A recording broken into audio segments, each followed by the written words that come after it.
एक्कासी नेपाली सेनाले पायो यस्तो जिम्मेवारी।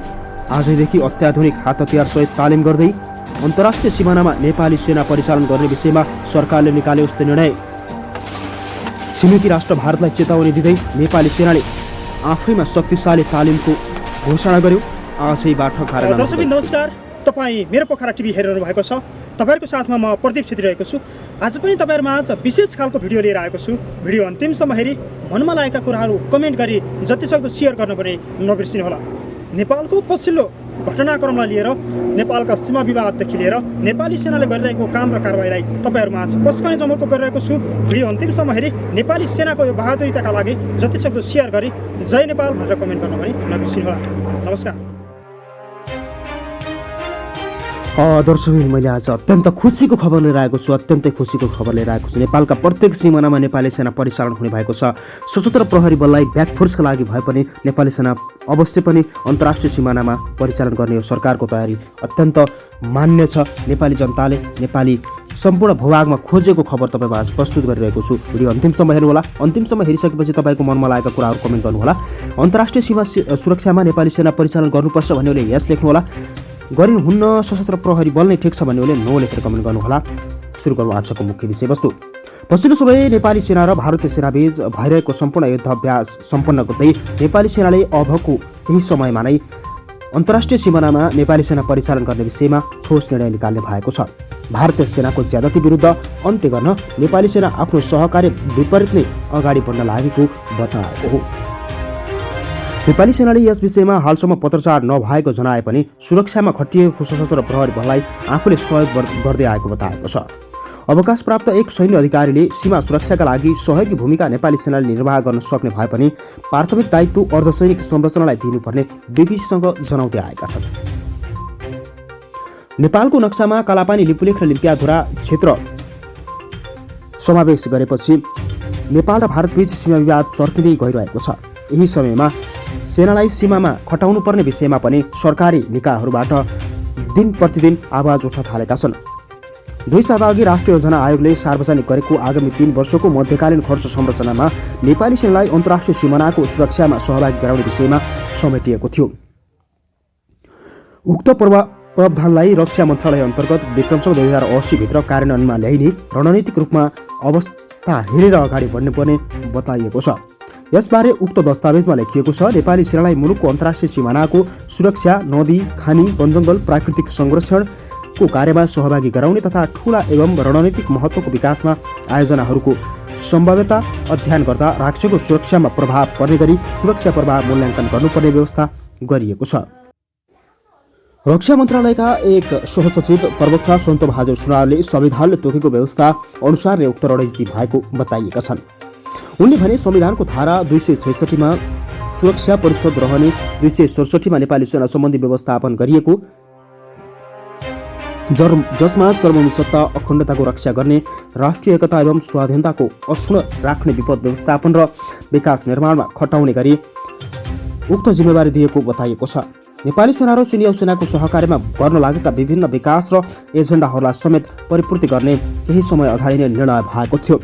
2 वर्ष अघि भएको उक्त निर्णयले सुरक्षा नीतिमा यस्तै व्यवस्था र त्यसलाई कार्यान्वयनका लागि अगाडि बढाउने रणनीति भएको बताइएको छ।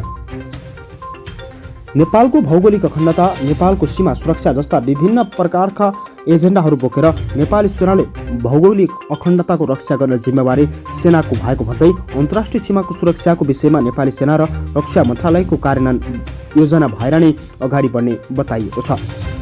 यसअघि गत नोभेम्बरमा नेपाली सेनाले देशको अन्तर्राष्ट्रिय सीमा सुरक्षा समन्वय सूचना सङ्कलन गर्न एउटा निर्देशनालयले काम प्रारम्भ गरेको जानकारी दिएको थियो।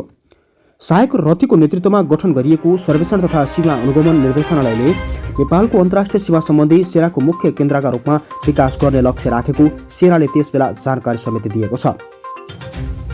त्यसयता उक्त निकायले सीमा सम्बन्धी अध्ययन, अनुगमन, नियमन गठन गर्ने उच्चस्तरीय संयन्त्र सङ्गठनको प्रतिनिधित्व गर्दै आएको बताइएको छ। उक्त निर्देशनालयलाई गृह, परराष्ट्र, कानुन मन्त्रालय तथा नागरिक विभागसँग नियमित समन्वय गरी सन्धि सम्झौता तथा सीमानासँग सम्बन्धित नक्सा तथा अति संवेदनशील कागज पत्रको अभिलेखीकरण र संरक्षण गर्ने विभिन्न विज्ञ तथा निकायसँग महत्त्वपूर्ण दस्तावेज अनुसन्धान पत्रमा सुरक्षित राख्ने गरी जिम्मा दिएको बताइएको छ।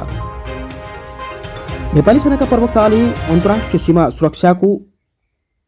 सुरक्षामा सहभागी हुने विषयमा रक्षा मन्त्रालयबाट कुनै किसिमको नयाँ पत्रचार नभए पनि नेपाली सेना आफ्नो पोजिसनमै रहेको बताउनु भएको छ। तर अन्तर्राष्ट्रिय सीमा सुरक्षाका लागि नेपाली सेनाले हाल मुख्य जिम्मेवारी पाएको सशस्त्र प्रहरी बललाई ब्याकअप फोर्सको रूपमा सहयोग गरेको भए पनि अब नेपाली सेनाले आफै एक्सनमा उठ्नुभन्दा विकल्प नरहेको बताउनु भएको हो। अन्तर्राष्ट्रिय मान्यता अनुसार हामी सिमानामा तैनात हुन नमिल्ने बताए पनि तर हामीले सहयोगी फोर्सको रूपमा मद्दत गरिरहेका छौँ। अहिलेकै महामारीको रूपमा हेर्ने हो भने सशस्त्र प्रहरी बल नेपाल प्रहरीलाई सिमानामा खटिन सहयोग पुगोस् भनेर 51वटा सुरक्षा जिम्मेवारी पद सेनाले नै लिएको थियो। सैन्य अधिकारीहरूका अनुसार सुरक्षा निकायलाई थप आश्वस्त रहने वातावरण बनाउनका लागि सिमानामा भन्दा निश्चित दूरी सेनाले गस्ती गरेको बताइएको छ।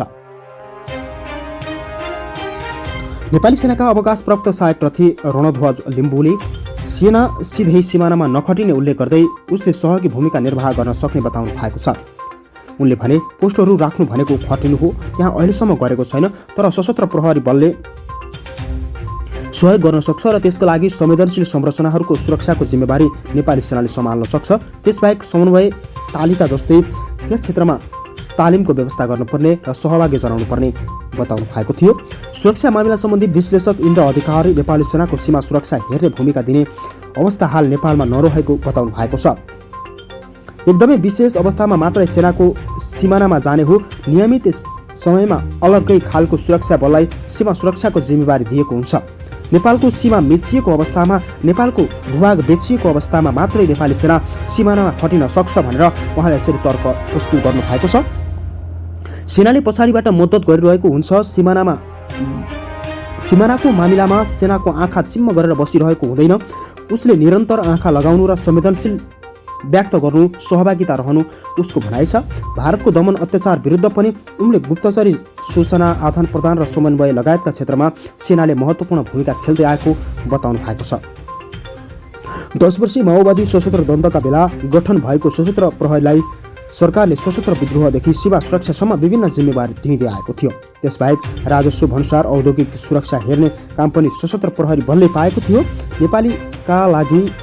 नेपालका लागि 3 दिशामा भारतसँग 1751 किलोमिटर लामो खुल्ला रहे पनि उत्तरतर्फ चीनसँग 1414 मिटर लामो खुल्ला सिमाना रहेको छ र त्यसको लागि नेपाली सेना आफैमा दृढ विश्वासका साथ अगाडि बढ्नुपर्ने विश्वास नेपाली सेनाले पाएको छ। नेपाली सेनाका हालका रक्षा मन्त्री प्रभुराम शर्माले देशको स्थितिलाई मध्यनजर गर्दै पूर्व पश्चिम अवतरण गर्ने सम्पूर्ण सीमा सुरक्षाका लागि आफू अगाडि बढ्ने बताउनु भएको छ। प्रधानमन्त्रीमा शेरबहादुर देउवाले देशको सीमा सुरक्षाका लागि नेपाली सेना अडिग भएर लागेको बताउनु भएको हो। दर्शकबिन आजको महत्त्वपूर्ण याक्सुली छु खबर तपाईँलाई कस्तो लाग्यो? भिडियो अन्तिमसम्म हेरेर सुनेर साथ दिनुभयो त्यसका लागि धन्यवाद। यस्तै नयाँ ताजा अनि खोज सन्देशमूलक भिडियो हेर्नका लागि तपाईँले मेरो पोखरा टिभीलाई आज नै सब्सक्राइब गरी हामीसँग जोड्नुहोला। नेपाली सेना सिमानामा खटिनुपर्छ भन्ने ओली यस लेख्नुहोला। खटिनु हुँदैन, सशस्त्र प्रहरी बल नै ठिक छ भन्ने ओली नो लेखेर कमेन्ट गर्नुहोला। दर्शकबिन तपाईँको बाँकी पल शुभ रहोस्। नमस्कार।